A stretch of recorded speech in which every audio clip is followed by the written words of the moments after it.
Welcome, everybody. This is the third lecture in the Liberty Classroom course, History of Economic Thought, Part 1. I'm your instructor, as always, Robert P. Murphy. So in this lecture, we're going to be talking about Petty, Mandeville, and Cantillon. And so here you see an outline of what we're going to be covering. Now, let me just say, in terms of how am I organizing this course to give some further idea of how I'm picking these topics. Basically, I'm just looking at the chronology, and there's just certain major figures that I want to cover and just give you a flavor of what their contributions were, the way they did economics, and especially from a modern perspective, looking back, we can see that they anticipated things that other more famous economists perhaps may not have done until decades later. Now, let me also just mention, I made a change. When I used to teach this course at Hillsdale College, I would have called this lecture and the one after it something like Precursors to Smith, Parts 1 and 2, where I'm covering the people that were leading up to the work of Adam Smith.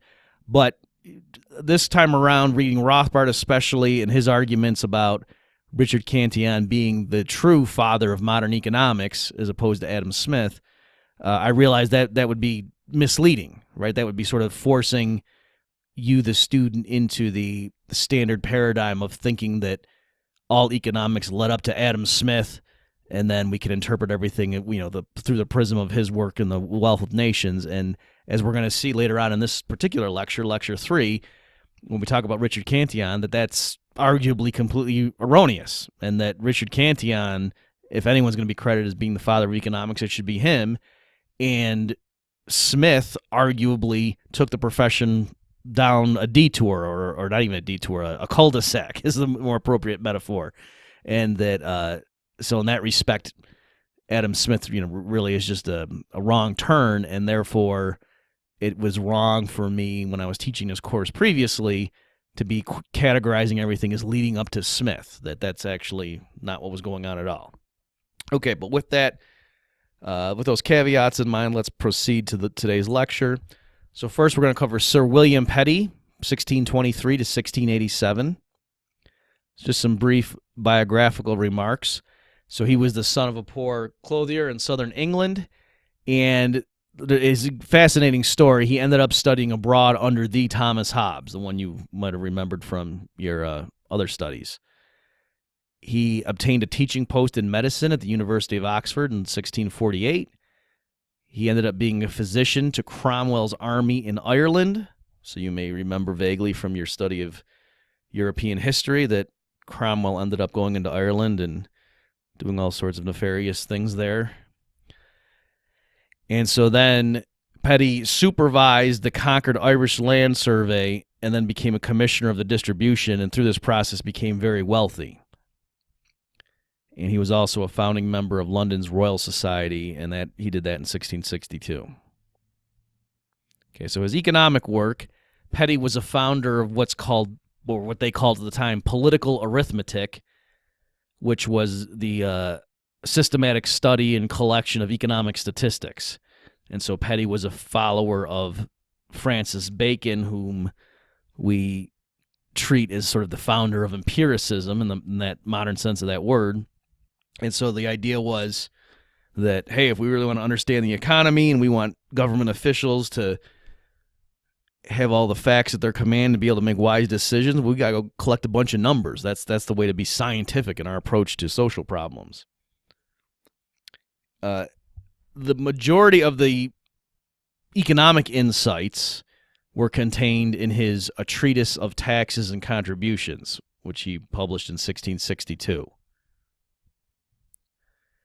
Now, what we're going to find in this treatise is not so much a broad theory, a systematic framework of economic relationships, but instead many nuanced observations. And especially we're going to be looking at his Chapter 4, which had the title of The Several Ways of Tax. And we'll see in there that there's germs of the Ricardian framework and a labor theory of value. And so it's not surprising, or it won't be surprising once you see the analysis he gives, when I tell you that Karl Marx would later favorably mention this work by Petty. Okay, so what was his style of argument? Now, in the notes that I've given that you can download for this particular lecture, I've typed in long passages from his work with my commentary on it. And there I was drawing on Lionel Robbins' discussion and what he read aloud to his class when he taught this course. So if you want to see more of it there, a more in-depth discussion, go ahead and look at that. But for now, let me just read you this one long passage and comment on it. So this, again, is the way William Petty would explain things economically. Suppose a man could, with his own hands, plant a certain scope of land with corn, that is, could dig or plow, harrow, weed, reap, carry home, thresh, and winnow, so much as the husbandry of this land requires, and had withal seed wherewith to sow the same. I say that when this man hath subducted his seed out of the proceed of his harvest, and also what himself hath both eaten and given to others in exchange for clothes and other natural necessaries, that the remainder of corn is the natural and true rent of the land for that year, in the medium of 7 years, or rather of so many years as makes up the cycle within which dearths and plenties make their revolution, doth give the ordinary rent of the land in corn. Okay, so that's clearly not what you would want to put on a midterm exam. If you were a freshman undergrad taking an economics class, you probably wouldn't get very many points for that. But what is he saying? It's actually fairly sophisticated, again, in the Ricardian framework. So don't get confused. We're not yet to David Ricardo, but what I'm saying is when we get to Ricardo, you're going to see that the way Petty here is trying to explain certain market relationships is the same way that David Ricardo is going to do it, just Ricardo is going to be a lot more systematic and organized about it. All right, so what he's saying here in this passage that I just read to you is that we're trying to figure out, okay, we've got this parcel of land, and then what would determine or pin down its natural rent? And so one thing is to say, well, measured in what unit? And so first of all, Petty's going to measure the rent in terms of corn. So he's saying, well, how would we come up with that? And he says, well, it's going to be the natural rent measured in corn for that particular parcel of land is going to be determined by the following. A normal person, when he starts out with some seed corn and then plants it and then, does what you got to do to raise the crop and collect it, the harvest, and then during that year, he also has to eat, right? So some of that harvest, that corn, is going to be deducted for his own nourishment, the worker. Some of it is just going to replenish the seed corn, right? You got to take account of that. And then the worker also, though, he can't just live on corn alone, right? He needs clothes and other necessaries. And so some of the corn that is, reaped, he's going to have to trade away in the marketplace for clothes and so forth. And so based on whatever the market price is, that's how much of that corn he's going to have to give to get the clothes and so on. And then after taking account of all that, so if you think about it, those are the costs of production. The seed corn is a cost and input. And then what the laborer needs in terms of to keep himself alive, and also the clothes and everything and other things like that. And then whatever's left over is the excess. So it's like saying, how much more corn can this land physically produce than the cost of production necessary to go through that whole process? And then also at the part at the end there, Petty was allowing for the fact that it's not that every single year in and year out, you get the same amount of corn at the harvest. That sometimes, there's not much of a crop, sometimes there's plenty.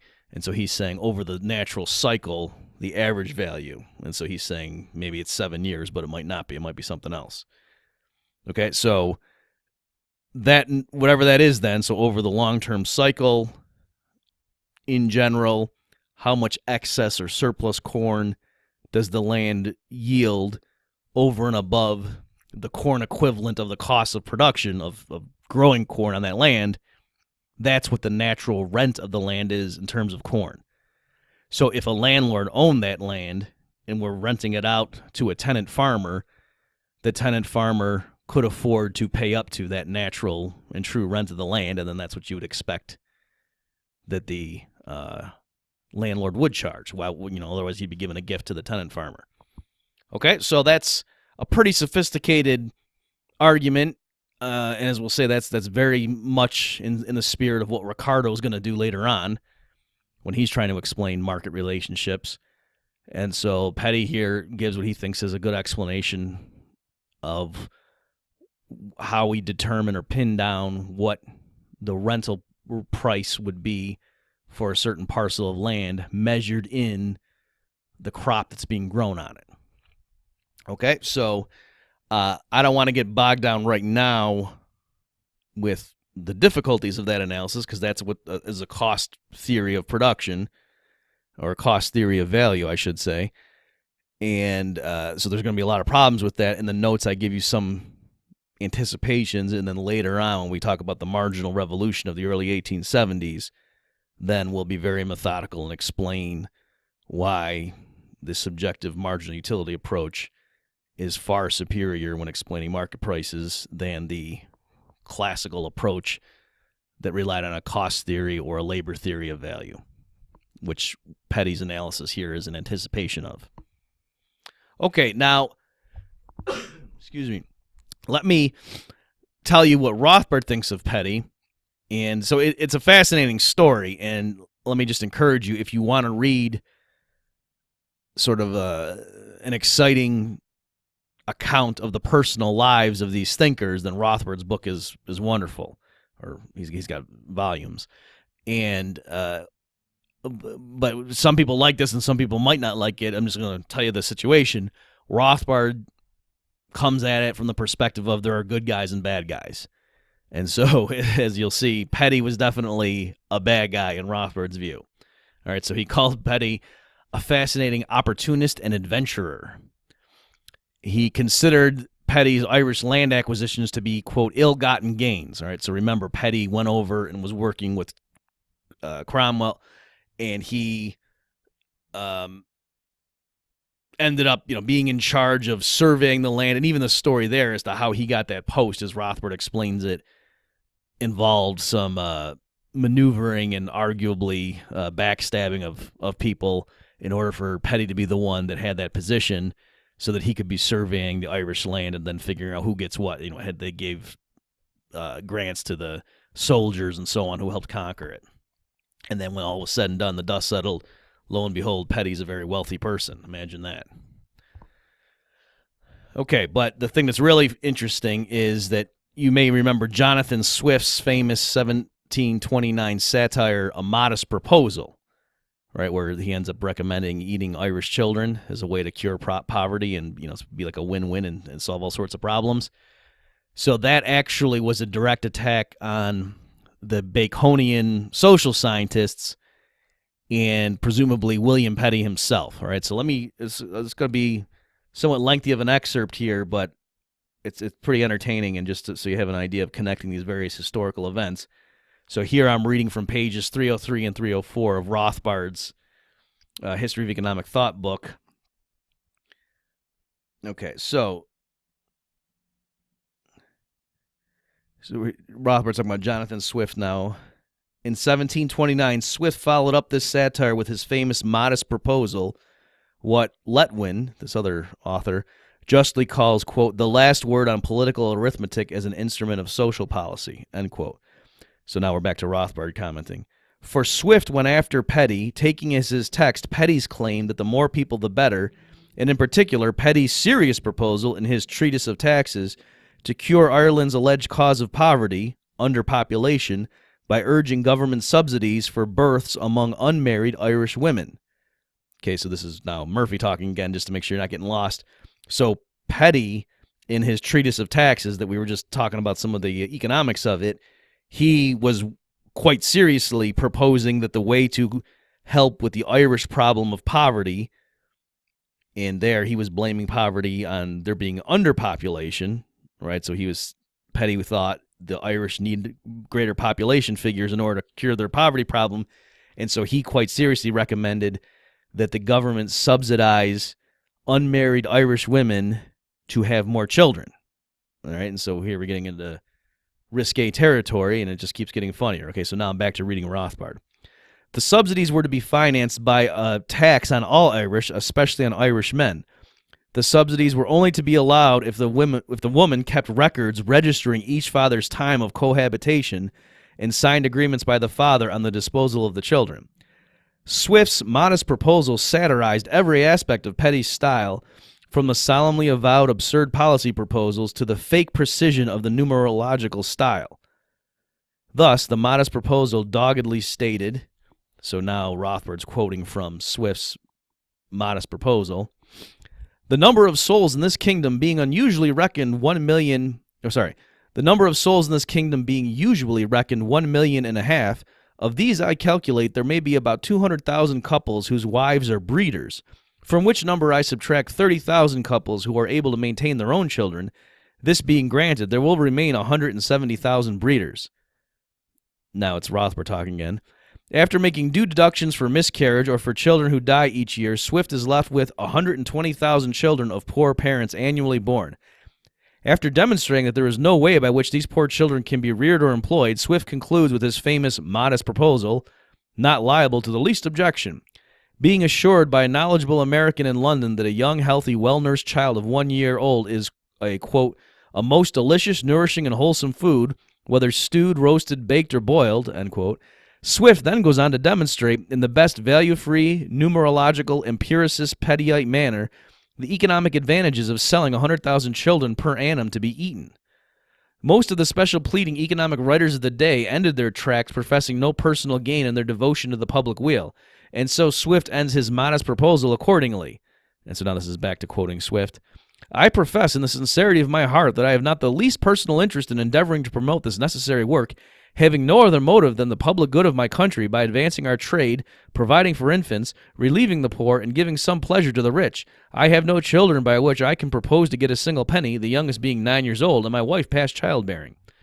All right, so just in case you were getting lost there, let me make sure you see the big picture that Swift's modest proposal, which many of you may have read at least portions of in other classes, that was a direct satirical attack on the work of William Petty and his group of Baconian social scientists, right? That the point is that's the kind of style that Petty engaged in himself, advancing absurd policy proposals, having false precision, having all sorts of statistics that really weren't based on anything, that just gave this false sense of precision, and just being underridden with just absurd value judgments, but that were disguised as being value-free and neutral policy pronouncements that were just there to advance the public interest. Okay, we'll turn now to Mandeville's Fable of the Bees. So Bernard Mandeville published The Fable of the Bees, and then the subtitle is Or Private Vices, Public Benefits, first as a poem, which was called The Grumbling Hive, or Knaves Turned Honest, in 1705, and then later with an extended essay that sort of talked about the lesson of the poem and discussed it in prose form, in book form in 1714. All right, so again, the poem first came out in 1705, and then later an extended book form with commentary, it came out in 1714. All right, now I'm not going to read excerpts from it because I've made it available to you at the syllabus. If you go, there's a URL because the whole thing is online. And it's worth reading, or at least just glancing over just to see the style. It's very clever. And what it is, it's, as the name suggests, so it's a fable of the bees. So it's talking about this beehive where in the beginning all the bees are like regular humans. All right, so they suffer from a lot of vices. There's thieves and there's people who engage in gambling and so on and so forth. There's violence, and then they decide they have sort of a reform, and they all turn honest, right? And so they turn their vices, they turn down their vices, and everyone becomes virtuous. And the point is, instead of being a utopia, all of a sudden it's terrible. Everything falls apart. There's calamity. And so, I mean, again, it's very entertaining, and it's written in the form of a poem. And since it's not just talking about humans, it's talking about, bees that act like humans. So it's like watching a Disney movie or something. So it's very interesting. It's entertaining. But the reason social scientists to this day look back at this as being this sort of seminal work is, as you could say, well, a good 70 years before Adam Smith published The Wealth of Nations, here you've got Mandeville anticipating the idea of an invisible hand. So he didn't use that phrase, but the whole point of his work was to say that actually these private vices that people have, maybe we should, the moralists should let up a little bit and, stop wagging their finger at everybody, because maybe this is what makes society go around. And maybe if everybody became virtuous, there would be unintended consequences from that. All right, so that was the whole point of the fable and his discussion afterward. Now, having said all that, and here this is largely me talking, and when I see other people commenting on this, I don't really see them get into this, but when I'm reading The Fable of the Bees, it is just packed full of fallacies. All right, so I mean, it's not, let me make sure you're not misunderstanding here. Yes, a modern economist who certainly would have gotten this idea from Adam Smith, or Smith would have been the one to eloquently state it, as we're going to find out in a few lectures. A modern economist could correctly and importantly say that the market economy takes people as they are, and even if they're greedy and really just care about themselves, nonetheless, the market process, the profit and loss mechanism, gives them an incentive to serve their fellow man, right? And that's one of the virtues of a modern market economy, is that it takes people who really might intrinsically just be very selfish and yet turns them into altruists, in the sense that you've got the really industrious people sitting around up at night trying to figure out, how do I make millions of people happy? And the reason for that, of course, is because they want to get paid. All right, so that's true. That's correct as far as it goes. And if that's what you mean by saying greed is good, okay, fine. But that's not really the argument that Mandeville's making in The Fable of the Bees, or it's not the only argument. He's saying things like, oh, well, gee, if all the criminals stop breaking into homes and stealing things, well, then nobody would buy locks anymore for their doors, and then the whole industry that makes locks and all the people it employs would go out of, would be suffering a calamity. Or if all the people stopped gambling, then what would happen to all the people who deal blackjack? I mean, I'm obviously using modern examples, but you get the point, that Mandeville was more just looking at the short-term impacts economically when demand collapses for a certain area, and then thinking that that was the end of the analysis. And so, no, that's actually a bad argument. And that's something that we'll get to when we talk about Bastiat, for example. We'll see why that's a bad argument. So just to give you a hint, if everybody stops gambling, or if people stop breaking into homes, and so demand for casino services and demand for locks on your door disappear, yes, that would mean resources, including labor, would no longer flow into those industries, but that doesn't mean they'd be permanently unemployed. It just means they would go somewhere else. So instead of workers going to factories to crank out locks for doors, they might be going into factories to crank out more iPads or something. By the same token, if all of a sudden people stopped having heart attacks, it would be silly to say, oh no, what's going to happen to all those poor heart surgeons now? Well, they could go do something else. I mean, they themselves might be worse off in terms of their income, but obviously society as a whole is much better off if there's no more crime, or if you're against gambling, if you think that that's really just something that's a social blight, then the fact that people, instead of dealing blackjack, are now working as mechanics, you would think that's a good thing. All right, so in any event, this is what the contribution of Mandeville was, and now I am saying my personal view is that actually his analysis was quite fallacious largely, though I have not seen other commentators stress that as much as I personally feel. But there you go. In any event, you guys can go read it yourself, come to your own conclusions. I should say, though, part of why it was such a big deal is that it was scandalous at the time.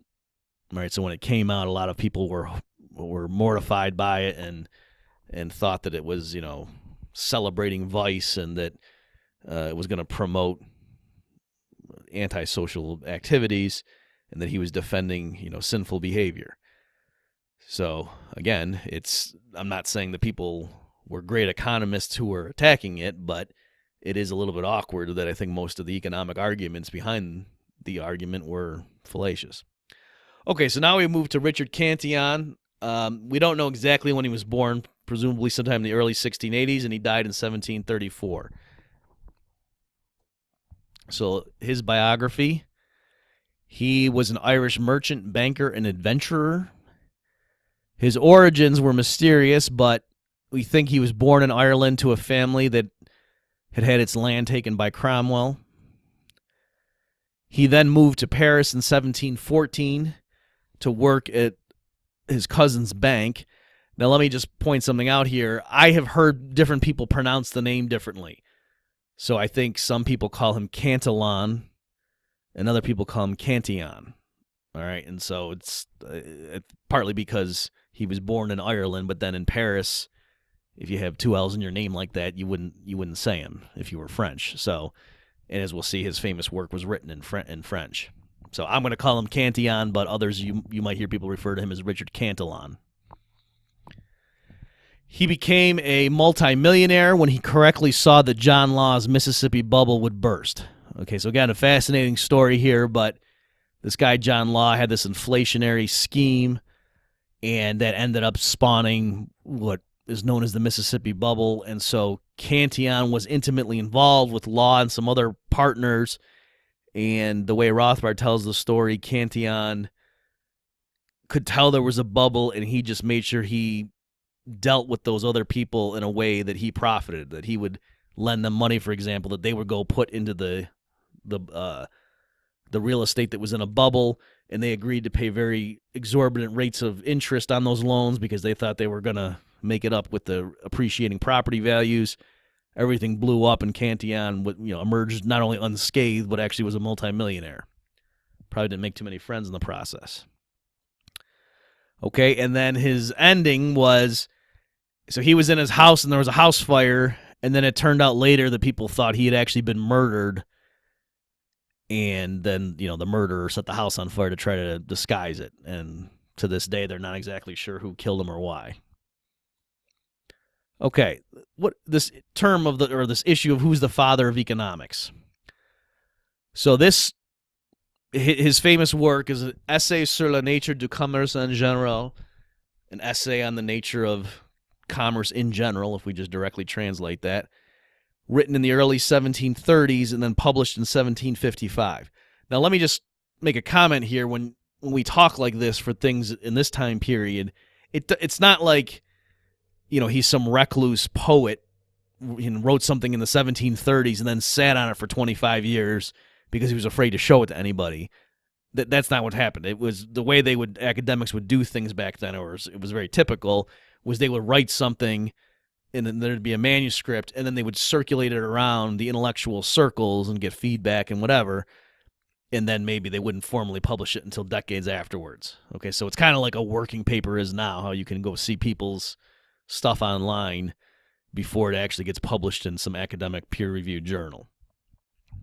So the point is, people were aware of this in the early 1730s when this started circulating, and so clearly this was well on the scene before Adam Smith came along. William Stanley Jevons, who's going to be one of the three pioneers credited with the marginal revolution in the 1870s, that William Stanley Jevons, he called Cantillon's essay the first treatise on economics. What about Hayek? Hayek said of Cantillon, "This gifted independent observer was the first person who succeeded in penetrating and presenting to us almost the entire field which we now call economics." And then Rothbard argued that this essay or book, short book, is the birth of modern economics and not the wrong turn that Adam Smith took us down. And Rothbard's point is that obviously Rothbard is an Austrian, and so he thinks the modern Austrian school is modern economics. But even if you don't even if you're a mainstream economist, neoclassical, you also don't believe in the classical theory of value, right? And so the point is, it's not as if everybody used to think in terms of classical economic value theory and that Smith just refined it, and then it took the 1870 revolution to set people off on a new course. Rather, the point is a lot of what ended up being the revolution that overturned Adam Smith and the classical approach, when you compare what they did with what Cantillon does in this essay that he was written in the early 1730s, you'll see Cantillon anticipated a lot of that stuff. So it was like knowledge was lost. And so this is, again, why it's really worthwhile to study the history of thought in any discipline, but especially in the social sciences, is that this, Whig theory of progress is not correct. It's not true to say that, oh, well, gee, if you looked at something that was written in 1865, surely that would include all of the advances and the innovations and correct discoveries that had been made in that field up till that point. No, because something written in 1865, especially if it were coming out of England, would not contain the insights that were in this early 1730s publication of Cantillon. Okay, so now let me just spend the rest of the time in this lecture hitting some of the key points in Cantillon's essay. And I should say, though, that if you really want to dive into this, I've made available for you on the syllabus a link to Murray Rothbard's long essay discussing it. So, and there's long quotations in there to get a flavor of how Cantillon wrote. Okay, so when it comes to this issue of method, let me just make my nitpicky point here. A lot of people use the term methodology and method interchangeably. They act as if those are the same words. They're not. They're different words. They mean different things.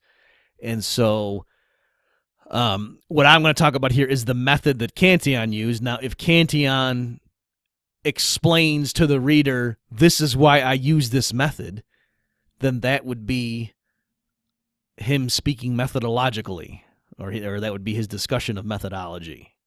All right, so, and I just say that because a lot of times you'll see in modern papers, the author will say in the beginning, in this paper, my methodology will involve, surveying 185 undergraduates and asking them 3 questions, and then I will run a regression, and no, that's your method, right? If it's a paper talking about what method should economists use, then it's a paper on methodology, all right? But in general, if you're just explaining this is the way I'm going to proceed, you're talking about what your method is going to be. Okay, so what was Cantillon's method? He uses thought experiments and ceteris paribus, or other things equal, arguments to deduce natural cause and effect relationships. So Rothbard in particular really likes this because he thinks that's the proper way to do economics. That's the way Mises does it, and of course that's the way Rothbard does it. As opposed to the Petty's approach of just going out and trying to collect a bunch of statistics and data and then to see if that suggests patterns. That Rothbard, and I agree with him here, thinks that no, in economics, you're not going to get anywhere doing that. There's too many things going on. You need to logically think through simplistic thought experiments to deduce causal relationships. And then once you develop that framework, which you know is correct because you test each step logically, you start with it with premises that you're sure are correct or that that you can assume to be correct. And then you just step by step spin out implications from that, and you build up that framework of pure theory, and then you use that to go look at the world and to start parsing the information that you see. That's the method that Rothbard thinks is appropriate in economics. Okay, Cantillon begins his analysis by assuming the whole world is one giant landed estate, and then he deduces what would happen in that situation. And then he starts relaxing those assumptions, assumes there's, other people involved and that there's tenant farmers and so on. And then he gradually approaches the real world. Okay, the topic of value and price. Like later Austrians, Cantillon wanted to explain actual market prices, not long-run normal prices the way the British classicals would. Okay, so again, here, this is not that Cantillon is anticipating Adam Smith. Actually, from our perspective, the way Cantillon tried to explain things in the market was better than what Smith ended up doing. As we're going to see in a few lectures, the classical economists like Smith and Ricardo, they didn't really explain actual spot market prices. Instead, they would just talk about the forces that would determine what prices would have to be in the long run if they behave normally. Now, it is true, I don't want to oversell this point, Cantillon does have this concept of intrinsic value, and that is basically a cost of production concept. All right, but what he contrasts that and says the actual market price at any moment could differ from intrinsic value because of what we would now call subjective demand. All right, so Cantillon is certainly aware that the cost of production by no means causes the market price to be a certain value. So I like the way this guy O'Mahony put it, and this is Rothbard quotes him in his own book. So this is O'Mahony commenting on Cantillon. He says, "For Cantillon, it is the prices offered that determine what production costs can be incurred, not that production costs determine what the prices must be." Okay, and so for a modern subjective value theorist, this is the proper relationship in terms of cause and effect between the cost of production and the market price, that you use subjective demand to explain, when that interacts with whatever the stock of the good is, that explains what the market price is going to be. And then if the market price is higher than the cost of production, okay, then producers can come in and bring more of it to market. Whereas if the market price is below the cost of production, then producers are going to stop making that thing. All right. And so that's the mechanism by which, in the long run, the actual market price will tend to equal the cost of production. All right. But you have to, for the full explanation, you have to be able to first explain what makes the market price whatever it is, and then you can compare that with the cost of production. It's not that, the market price will have to be something because the cost of production requires it. The causality does not run that direction. We'll come back to this, so don't worry if you didn't fully get that when we talk about the marginal revolution in the 1870s. I'll very carefully walk you through the difference between the cost of production approach versus the subjective margin utility approach. But again, for Cantillon, the point is, in the early 1730s, he's anticipating what we will later attribute to the revolution of the 1870s. Okay, what about entrepreneurship? So Cantillon is the first economist to stress the role of the entrepreneur. And again, note that term we use now is a French term, which we might translate as an undertaker. Obviously not meaning undertaker like someone who deals with corpses, but meaning a more general term of a promoter, somebody who runs businesses, gets things done. So Cantillon, in his analysis, divided the economy into those who earn fixed payments, so wage earners, but also landowners who, were given contractually a certain guaranteed sum, regardless of what the harvest would be, that sort of thing. So if you knew going into this operation what your payment was going to be in terms of money, then you were a fixed earner. Whereas the entrepreneurs were the ones who were the residual claimants. They were the ones that they had to pay other people first, and then whatever was left over they got to keep. So if they made good forecasts, then they would earn a lot, but if they didn't, they would suffer losses. So the entrepreneurs were the ones dealing with the uncertainty of reality, and the ones who stood to gain or lose depending on how well they anticipated the future. So amazingly, Cantillon's focus on entrepreneurship and dynamic markets would be lost until the 20th century contributions of Frank Knight and the modern Austrians.